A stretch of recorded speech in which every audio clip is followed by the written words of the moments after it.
आउज़ुबिल्लाहिमिनश्शैतानिर्रजीम बिस्मिल्लाहिर्रहमानिर्रहीम। मैं आपकी मेज़बान खतीजा फ़रूक मदरसा तालीमुल कुरान की तरफ से हूँ। आज हम जिस अहम तरीन मौजू पर गुफ्तगू करेंगे वो नमाज एहतियात है। इस मौजू पर गुफ्तगू करने के लिए हमारे साथ मौजूद हैं ख्वाहर मासूमा साजिद। तो जी ख्वाहर, जिस तरह से मैंने बताया कि हाँ आज हम जिस मौजू पर गुफ्तगू करेंगे वो नमाज एहतियात है, तो इसी के मुतालिक मेरा सवाल है कि आप बताइएगा कि नमाज एहतियात किसे कहते हैं। जी, आपने बहुत अच्छा सवाल किया कि नमाज एहतियात किसे कहते हैं। तो नमाज एहतियात से मुराद ये है कि इंसान को जब भी नमाज में रकतों में सही शक पेश आए तो उस सूरत में वो नमाज एहतियात को बुझा लाए, इसको नमाज एहतियात कहते हैं। माशाल्लाह, ख्वाहर ने बयान किया कि नमाज एहतियात से मुराद के जब भी इंसान को रकतों में सही शक पेश आए तो ऐसे मौके पर इंसान के लिए ज़रूरी है कि वो नमाज एहतियात पढ़े, इसे नमाज एहतियात कहते हैं। तो जी ख्वाहर, आप बताइएगा कि नमाज एहतियात का तरीका क्या है। जी, आपने बहुत अच्छा सवाल किया और वाकई मोमिनीन को इससे आशिना होना चाहिए। नमाज एहतियात का तरीका ये है कि जिस शख्स पर नमाज एहतियात वाजिब है वो नमाज के सलाम के फ़ौरन बाद नमाज एहतियात की नियत करे, नियत ज़ुबान पर ना लाए, तकबीरतुल एहराम कहे, सूरह अल-हम्द पढ़े और दूसरी सूरह को ना पढ़े, रुकू करे, 2 सजदे करे और एंड फिर तशहुद पढ़े और सलाम पढ़े, तो उसकी 1 रकत की नमाज एहतियात मुकम्मल हो जाएगी।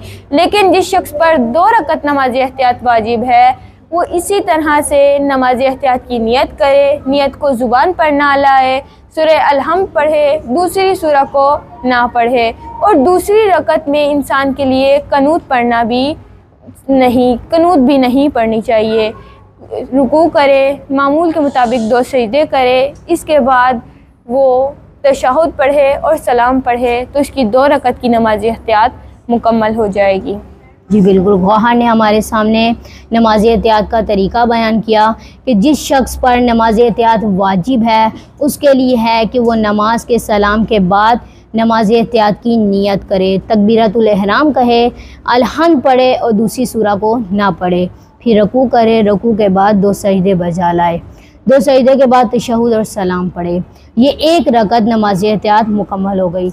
लेकिन जिस पर 2 रकत नमाज एहतियात वाजिब है उसके लिए है कि जिस तरह से उसने पहली रकत पढ़ी है उसी तरह पढ़े, लेकिन उसके लिए है कि वो दूसरी रकत में कनूत को ना पढ़े। ये नमाज एहतियात का तरीका है।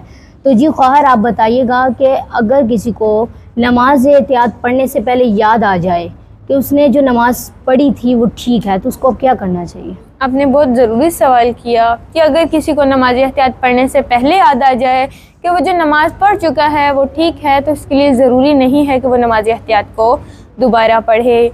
लेकिन अगर किसी को नमाज एहतियात के दौरान याद आए कि वो जो नमाज़ पढ़ चुका है वो नमाज ठीक है, तो उसके लिए ज़रूरी नहीं है कि वो नमाज को तमाम करे।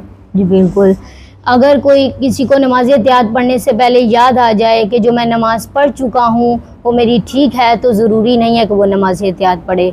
हाँ, अगर किसी को नमाज के दौरान याद आए कि मैं जो नमाज़ पढ़ चुका हूँ वो मेरी नमाज़ ठीक है, तो ज़रूरी नहीं है कि वो नमाज एहतियात को तमाम करे।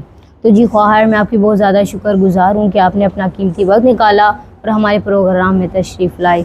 तो जी मोमिन कराम, उम्मीद है कि आपने इस प्रोग्राम से इस्तिफ़ादा हासिल किया होगा। अगर अल्लाह ताला ने तौफ़ीक दी तो हम अगले प्रोग्राम में हाज़िर होंगे। तब तक के लिए अल्लाह हाफ़िज़।